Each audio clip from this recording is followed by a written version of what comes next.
Hey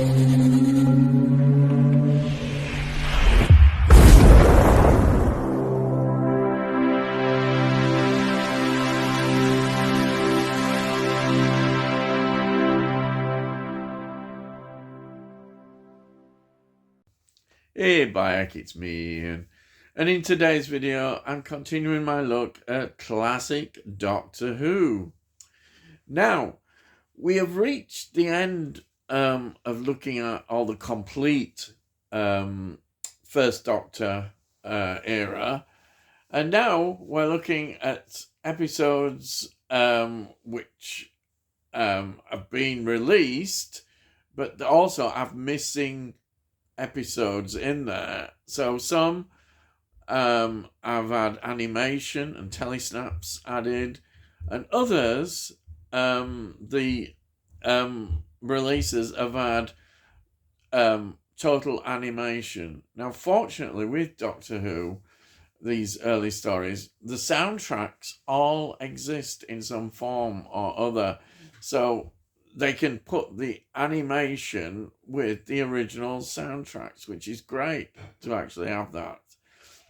So, this is The Savages from 1966. The previous story was Gunfighters, and then the next one after that would be The War Machines. Now, this is from season 3. It consisted of 4 episodes, and it's the 9th story of this particular season. So there are no surviving episodes. They're not in the archive at all, which is such a shame, really. But there we are. Will it get found? More episodes? There's always hope. It would be great, because this is kind of a story that gets overlooked, I think, to some extent. There's a documentary particularly on this release where they talk about that. It's not one that is mentioned, but the more we look at it in retrospect, we see this is actually a very interesting story. And personally, when I watched this, I think it was so much better than the Celestial Toy Maker. But I suppose some might argue that would not be that easy. But I think this is a really good story. Anyway, we'll get into it anyhow. So, this was originally transmitted on the 28th of May to the 18th of June 1966. It's written by Ian Stewart Black, who also wrote The War Machines, 1966, of course, and The Macra Terror, 1967, which is a Patrick Troughton second Doctor story. The script editor is Jerry Davis, and it's directed by Christopher Barry. Christopher Barry directed episodes 1, 2, 4, and 5 of The Daleks, the 1963 to 64 story, which was really important in terms of Doctor Who history with the Daleks. Then he also directed The Rescue, 1965, The Romans, 1965, The Power of the Daleks, 1966, The Demons, 1971, The Mutants, 1972. Some great stories here. Robot, the opening Tom Baker story, that's from 1974.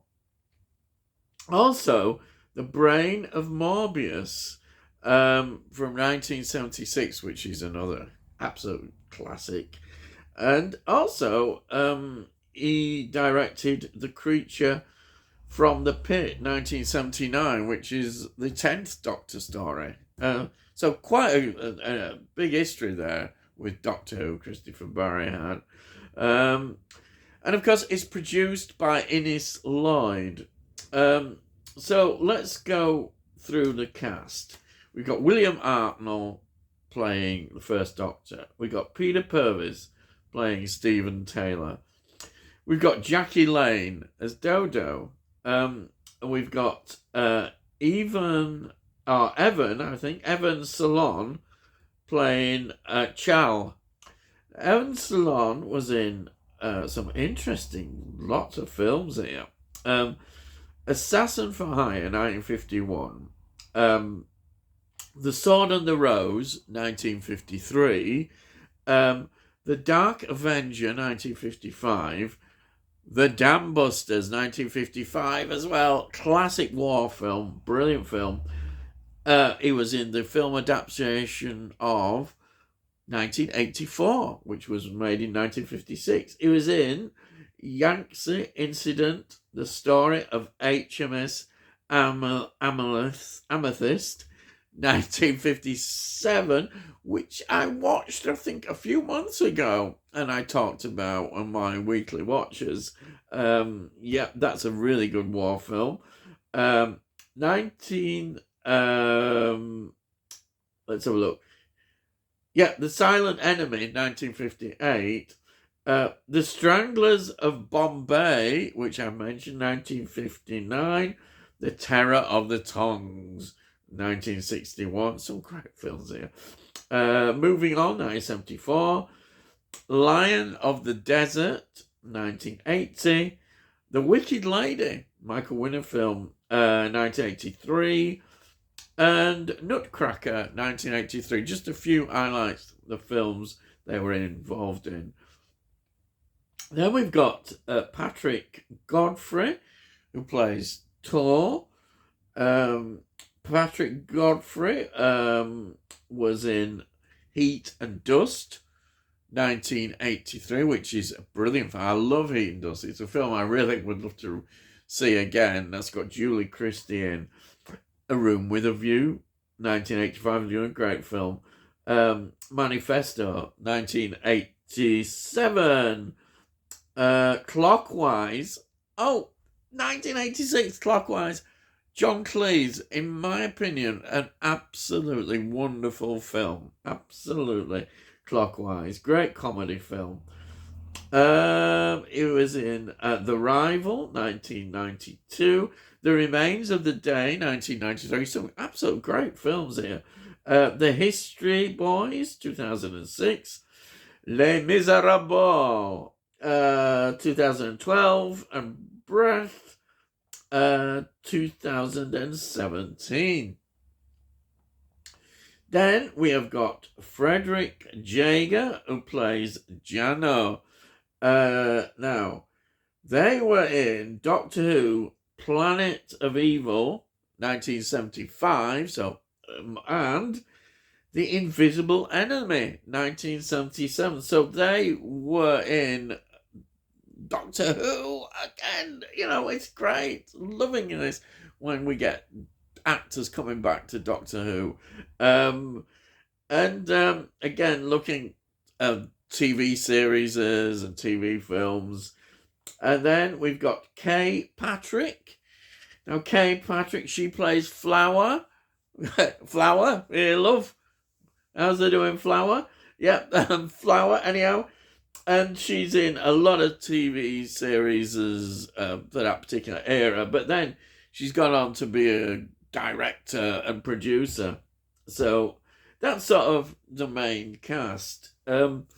So what is this about? Well, the Doctor, Stephen, and Dodo, they land on a planet, and apparently they've been tracked by these people who are in charge of the planet. They're waiting to meet the Doctor, and they're full of admiration for him. And this is a big but. What is going on this planet? Well, these elders have this, what looks like sort of a utopian, ideal society. Everybody's happy, supposedly, and not wanting everything. Everybody's safe. they consider themselves civilized, but they're doing something which, once the Doctor finds out, he's not very happy about, because what they're doing is they are draining the life source of the primitives, those that are not in their society, those living outside their society. And they say they're savages, and so we've got that conflict there, even though they are living in this so-called utopian society. Wonderful. It's not, is it? And the Doctor, of course, always as a sort of moral outrage about injustice, and this balance is not right at all. And hence, in a way, the title being called The Savages, because that is what it's about. Now, at the time, this was going to be called The White Savages, and I think it was very much aimed at the situation in South Africa, but political considerations, I suppose, was seen. It's a children's show, and they don't want too much of that going on. But even if it is a children's show, this is dealing with very adult themes, and they still can do that.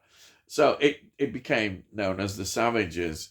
And I think this story is really well done. And it's a pity, it's such a shame we can't see it. There are some surviving bits that somebody recorded off a TV in Australia. So obviously the quality is just little bits of clips. And you might give you a slight indication, but wouldn't this be great if we could find this story? But, probably won't. We can't. We can hope, but it's such a good story. It really is. And some of these animations as well, if the story is not that good, it sort of loses my interest. I keep going back to it, but it was terrible. The Celestial Toy Maker, that was just. But this, I was totally engaged in it, and to be fair as well, the animation is not bad at all. It wasn't distracting like that animation before. This is quite a good animation, and I got really absorbed into this. Really enjoyed it. Thought it was fantastic. Now, the other big news on this story is that Stephen leaves as well, which is, it's very sad. It's because, I think it's sad because they talked to Peter Purves, and I think he thought he was going to be asked to stay on longer, but they decided they couldn't develop his character anymore, which does seem unfair. It does seem rather unfair. I do feel kind of sorry for him, because he thought he was going to carry on, but he didn't. And so he was out of work for 18 months until he became a Blue Peter presenter, which that's when he became famous for. But obviously he's got a lot of affection for Doctor Who, even though I don't think he was very happy. He wasn't really what they did. And he's, in terms of Doctor Who fandom nowadays, he's still doing a lot of stuff for Doctor Who. He was involved in the recent publicity about the missing episodes from the Dalek Master Plan. But it is sad that he leaves on this. And of course, the same fate will happen to Dodo as well. It's the way it was in those days. But it's interesting that the next companion,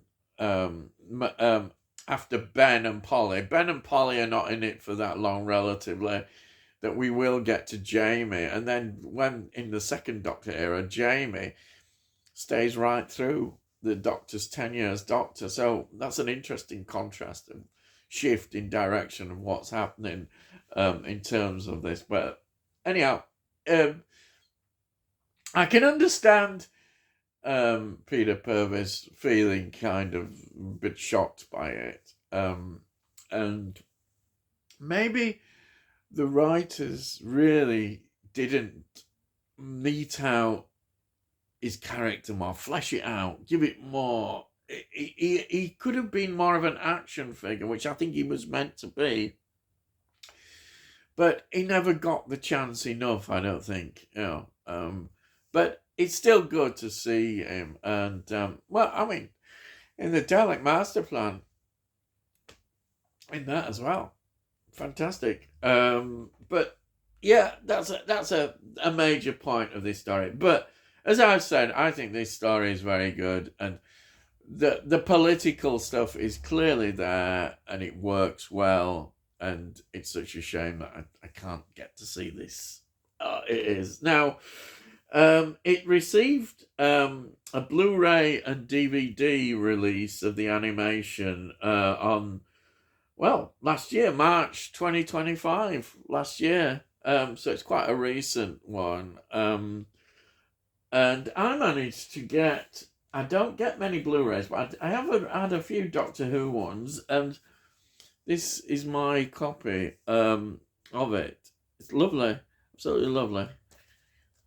That, and these, I always say it, but these have got this wonderful J card. You know, I don't like J cards, but when they're like this, I'm in, I'm on board. So there is the actual steelbook. There it is again. Absolutely wonderful. Now you look inside, and we have got 3 discs. 3 discs.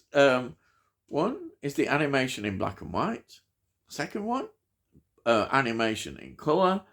And the third disc is full of extras. And so you learn everything about it. And the analysis, and there's a major documentary. It's absolutely fantastic. And then, to top it all, got a nice little booklet. Look at this. A little booklet. Beautiful booklet. Just show you a few bits and pieces. There it is. That's sort of about it all. Oh yeah, look. Some more of the designs of the animation. This is excellent stuff, really, isn't it? And then there's all these special features talking about it and that. It's just a nice little booklet. And it's... So I'm really pleased to have this one. I'm lucky to get it, really. And I think that's it. Yeah. So, if you've liked this video, please give it a like. If you give it a like, it gets it onto YouTube, so hopefully other people might enjoy it. If you've got any comments, please put your comments down. I'll always read them and reply to them. And also, if you want to see my previous reviews of Doctor Who, then have a look in the playlist. You'll see all of them, and then you can see everything else that I do on my channel. And that would be great. And if you're new to my channel, first time you say, well, why not consider subscribing? Because then, when you subscribe, we'll let you know when I put out any videos. And that's it. So, all I've got to say is, I'll see thee again.